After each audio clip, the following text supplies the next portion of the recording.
Bienvenue à tous dans cette nouvelle vidéo. On se retrouve pour la seconde analyse de ce 29 août 2022 sur les Pokémon de la 7e génération. Et on continue donc sur les Ultra Chimères. Et aujourd'hui, on va parler d'une Ultra Chimère assez emblématique, Katagami. Alors pourquoi c'est très emblématique? On va le voir juste après. Alors déjà au niveau du type. Alors c'est un Pokémon de type plante et acier, donc encore un type acier. Et Katagami est également une de mes ultra chimères préférées avec Bomboiselle qu'on a vu avant. Plantacier, alors défensivement, c'est un excellent type, hein, c'est le même type que Nova Acier, hein, qui apporte des résistances notamment au type électrique et eau, qui ne sont pas des résistances du type acier, hein, qui donc sont bonus pour lui.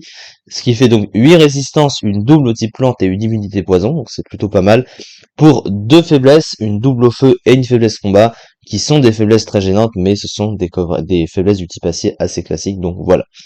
Offensivement, par contre, c'est moins ouf, hein, parce que Plante et Acier sont respectivement pas des types offensifs très bons, mais comme le potentiel de Katagami à côté est très élevé, bah du coup, ça le compense un petit peu, et puis c'est pas si mauvais que ça, quand même, hein, il y a quand même un potentiel.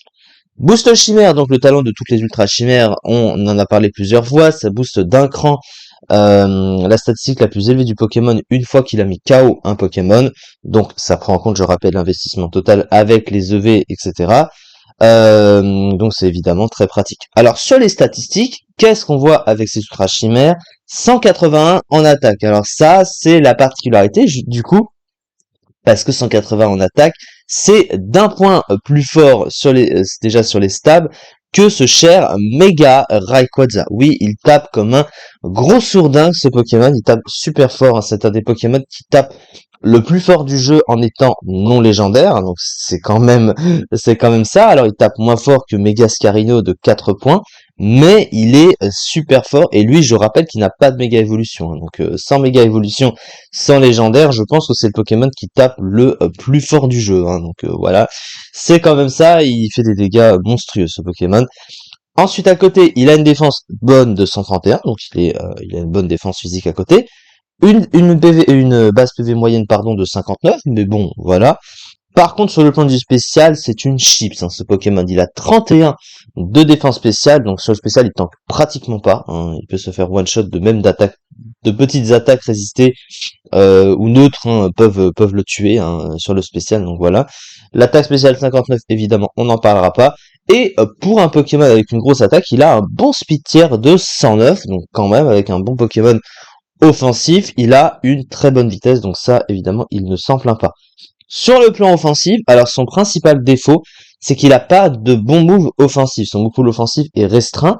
Sur le plan des stabs, son meilleur stab physique, c'est Estocorn, hein, alors qu'il aurait pu avoir Tête de Fer ou autre.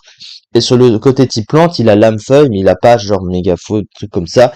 Mais bon, à côté, il possède quelques trucs, notamment Sabotage, Lame Sainte qui ignore les boosts de stab de l'adversaire et qui fait donc un coverage à côté. Donc c'est plutôt pas mal. Il a l'accès à Dance Lame, hein, qui lui permet également de se booster. Synthèse pour se soigner, même si c'est limité en utilisation. Mais le problème, c'est qu'il a un move pool assez restreint à côté, hein. Il a peu d'options de soutien, ce Pokémon. Il a pas non plus de move de soin. Et du coup, il est quand même assez prévisible parce que bon, il va souvent utiliser les mêmes sets. Mais ça reste un Pokémon qui fait d'énormes dégâts, donc ça, évidemment. Quand tu as un Katagami dans une team, t'as souvent peur, hein, parce que bah, il faut que t'essaies déjà de savoir quand même le set qu'il va avoir par rapport à l'objet.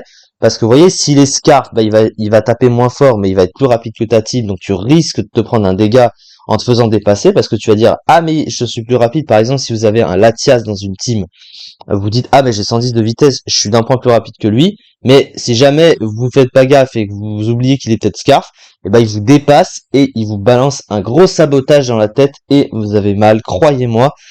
S'il est bandeau choix, en plus de ça, il vous tape aussi, enfin il fait des dégâts avec un bandeau choix, ce truc c'est insane au niveau des dégâts. J'ai déjà eu l'occasion de m'en rendre compte. Et puis surtout il se booste avec son talent.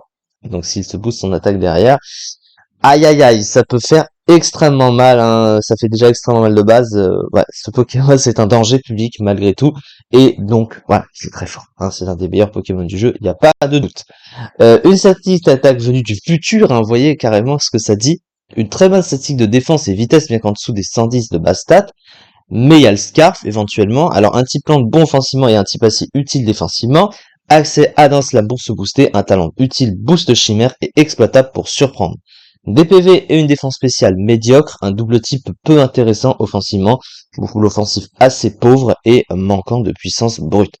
Alors, ce cher Katagami est évidemment overuse, mais je pense qu'on l'aurait deviné, et 12e de l'overuse, donc c'est un des Pokémon les mieux utilisés et les plus utilisés du jeu, avec un petit 15,62%. Voilà, il est très très fort ce petit Kartana, et c'est pour ça que je l'aime beaucoup aussi. C'est ça, en tout cas, pour cette vidéo, il nous reste encore une analyse à faire aujourd'hui, toujours sur les ultra chimères évidemment. Merci beaucoup de m'avoir suivi, et à très vite pour la suite.